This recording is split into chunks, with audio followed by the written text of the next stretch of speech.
Hello, welcome to EpicPro. This video will demonstrate how to add a new employee, and edit an existing one.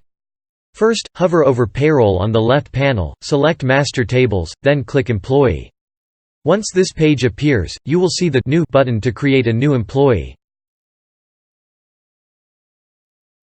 To begin, start filling in all the text boxes that apply to the new employee.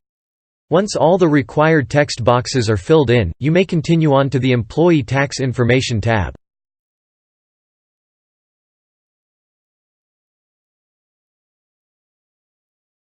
Right away, you will notice you can select between two W-4 types. From 2019 and before or 2020 and after. Depending on the selection, you then may complete all the fields that apply. If required fields are not completed, EpicPro will remind you before saving. Once the new employee is saved, you will be given the ability to add any additional information necessary.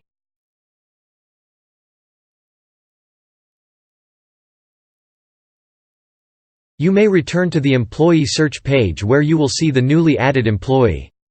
From this time on, you can edit any information of that selected employee. Or, proceed on and create additional employees.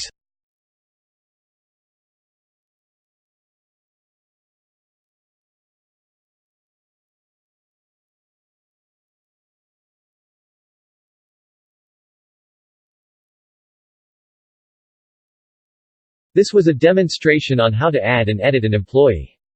If any additional questions are still left unsolved, please feel free to reach us at contact@epicprosoftware.com. And thank you for choosing EpicPro.